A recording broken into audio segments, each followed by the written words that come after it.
আসসালামু আলাইকুম রহমতুল্লাহি ওবরকাতুহু। সম্মানিত দর্শক, 2026 সনের জানুয়ারি মাসের 1 তারিখ রাত্রিবেলায় এই ভিডিও করছি।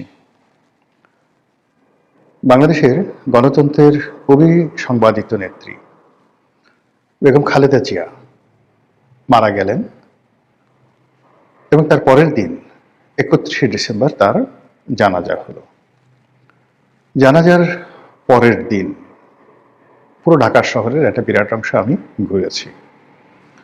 আর যেদিন জানাজা হলো সেদিনও বসুন্ধরা এলাকা থেকে জানাজাস্থল হয়ে মহাখালী, তারপর গুলিস্তান, তোপখানা রোড, এই এলাকায় আমার বিচরণ করার সুযোগ হয়েছিল। তো পুরো যে ঘটনা দৃশ্য আমি দেখেছি, আমার স্মৃতিতে সেটি ভাস্বর হয়ে আছে। একজন মানবীর, রাজনৈতিক নেত্রীর একটি ইতিহাসের মৃত্যুতে মানুষ যে রোদন করতে পারে, আকাশ যে রোদন করতে পারে, এবং মানুষের চিন্তা চেতনা, মন এবং মানসিকতা একটা মৃত্যুকে কেন্দ্র করে একত্রে আবর্তিত হতে পারে, এ দৃশ্য যারা না দেখেছেন, যারা অনুধাবন না করেছেন, তারা কখনো এটা বুঝতে পারবেন না। পুরো ঢাকা শহর যেন একটা জানাজার নগরীতে পরিণত হয়েছিল। বিভিন্ন এলাকার রাস্তাঘাট বন্ধ ছিল। এমনও মানুষ যারা উত্তরা, মহাখালী, তারপর গুলিস্তান, সদরঘাট, সায়দাবাদ, এ সকল এলাকা থেকে পায়ে হেঁটে, অটোরিকশাতে করে একটা নির্দিষ্ট জায়গা পর্যন্ত এসে মাইলের পর মাইল হেঁটে তারা জানাজার স্থলে যাওয়ার চেষ্টা করেছেন।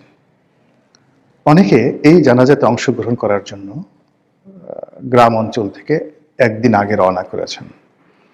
অনেকে ঠিক সকাল 6টা-7টার সময় ঘটনাস্থলে উপস্থিত হয়েছেন। এই জানাজা অংশগ্রহণ করার জন্য যখন জানাজা স্থলের আশেপাশের 4-5 কিলোমিটার, বর্গ কিলোমিটার এলাকা লোকারণ্য হয়ে পড়ল, তখন কিছু মানুষ তারা বিভিন্ন বাড়ির ছাদে চলে গেল। সেই ছাদে তারা কাতারবদ্ধ দাঁড়িয়ে জানাজায় অংশগ্রহণ করল। কিছু মানুষ এক বাড়ির দেয়াল টপকিয়ে অন্য একটি রাস্তায় আসতে চাচ্ছিল, যেখানে সেনাবাহিনী বা পুলিশ পাহারারত ছিল। এবং এই যে মানুষের আকুতি, তারা জানাজায় অংশগ্রহণ করতে চাচ্ছে। কয়েকটি ভিডিও দৃশ্য রীতিমতো ভাইরাল হয়ে পড়েছে। বড় ওয়াল, 7 ফিট 8 ফিট দেয়াল। তো সেই দেয়ালের উপরে যেভাবে হোক না কেন কোনো একজন মানুষ উঠে গেছেন। তো এখন তিনি নামতে পারছেন না। ওখানে সেনাবাহিনীর সদস্য তারা দাঁড়িয়ে আছে এবং তাদের কাঁধের উপরে পা রেখে মানুষজন নামছে, এবং সেনাবাহিনী নিজেদের কাঁধ এগিয়ে দিয়েছে মানুষের পায়ের নিচে, এই জানাজাকে কেন্দ্র করে। এ দৃশ্য দেখেছি, অনুধাবন করেছি, এবং মনে হয়েছে যে একটি মৃত্যু কতটা মহিমান্বিত হতে পারে। আমি তো প্রায়ই গল্প বলি, আজকেও এটা নিয়ে একটা গল্প বলতে খুব ইচ্ছা হচ্ছে। আজ থেকে 2500 বছর আগে এরকম যে পৃথিবী, সেই পৃথিবীতে সবচেয়ে ক্ষমতাধর যিনি রাষ্ট্রনায়ক ছিলেন, তার নাম ছিল ক্রেশাস। তো সেই ক্রেশাসের জমানাতে পৃথিবীর সবচেয়ে জ্ঞানী ব্যক্তির নাম ছিল সোলন, মহামতি সোলন। সোলন আজকের যে গ্রিসের অধিবাসী ছিলেন, আর ক্রেশাস লিডিয়া রাজ্যের অধিপতি ছিলেন। তুরস্কের এই অঞ্চলে তার রাজধানী ছিল। তুরস্ক, রাশিয়া, ইরান থেকে শুরু করে সাইরেনিয়া, সাইপ্রাস, মধ্যপ্রাচ্য পুরো অঞ্চলে রাজা ছিলেন তিনি, সম্রাট। তো সোলনকে বলা হয় পৃথিবীর প্রথম সংবিধান প্রণেতা। তিনি এই লিডিয়া রাজ্যে গেলেন। তো তার কাছে রাজা জিজ্ঞাসা করলেন যে, আপনি তো পৃথিবীর বহু দেশ ভ্রমণ করেছেন, আপনার মতো জ্ঞানী লোক আর নেই, তা আপনার দৃষ্টিতে পৃথিবীর সবচেয়ে যাকে বলা হয় সুখী মানুষটি কে? তো শুনুন, বললেন একজনের নাম রাজা, যাকে বলা হয়, মনে করেছিলেন তার নাম বলবে। তারপরে জিজ্ঞেস করলেন দ্বিতীয় ব্যক্তিকে, তাও আরেকজনের নাম বললেন। তৃতীয় ব্যক্তিকে, তাও আরেকজনের নাম বললেন। রাজা খুব রাগ হয়ে গেলেন যে আমাকে দেখে কি আপনার খুব অসুখী মনে হয়? আমার পরিবার 200 বছর যাবৎ রাজত্ব করছে, আমি 20 বছর যাবৎ ক্ষমতায় আছি। পৃথিবীর সবচেয়ে বড় সাম্রাজ্য আমার অধীন, আমার রাজকোষ পরিপূর্ণ। তো আমাকে আপনি কেন সুখী মনে করছেন না? তখন সুলন বললেন যে মহামতি সম্রাট, আমি যে 3 জন ব্যক্তির নাম বলেছি তারা সবাই মৃত। একজন মানুষ মারা না যাওয়া পর্যন্ত বলা যাচ্ছে না যে সে সুখী না অসুখী। এর কারণ হলো জীবন সায়াহ্নে এমন ঘটনা ঘটে যে ঘটনার কারণে তার সারা জীবনের সুখ নষ্ট হয়ে তাকে পৃথিবীর অসুখী মানুষ হিসেবে কবরে পাঠিয়ে দেয়। আবার সারা জীবন একটি মানুষ যে কষ্ট করে, জীবনের শেষ পর্যায়ে সে এমন কিছু ঘটনা ঘটে যার ফলে সে পৃথিবীর সবচেয়ে সুখী মানুষ হিসেবে হাসতে হাসতে পরলোকে চলে যায়। এবং এই কথা, এই কাহিনী লিখে গেছেন ইতিহাসের জনক হিরোডোটাস তার বইতে। তো সেই দিক থেকে, অর্থাৎ সোলনের থিওরি যদি আপনি চিন্তা করেন, তাহলে বেগম জিয়াকে আপনি বলতে পারেন the happiest man in the Asia subcontinent, not only Asian subcontinent, in the history of world politics since last 100 years. গত 100 বছরে পৃথিবীর কোনো রাজা, মহারাজা, সম্রাট, রাজনীতিবিদের মৃত্যু এতটা সম্মানের, এতটা মর্যাদার হয়নি, দেখাতে পারবেন না। তিনি খুব কষ্ট পেয়েছেন, তার উপর জুলুম হয়েছে, অত্যাচার হয়েছে, নির্যাতন হয়েছে, সবাই তার প্রতি সহানুভূতিশীল ছিলেন। কিন্তু গত 17টি মাস ধরে প্রকৃতি তার সকল নেয়ামত বেগম জিয়ার একদম পায়ের কাছে ঢেলে দিয়েছেন।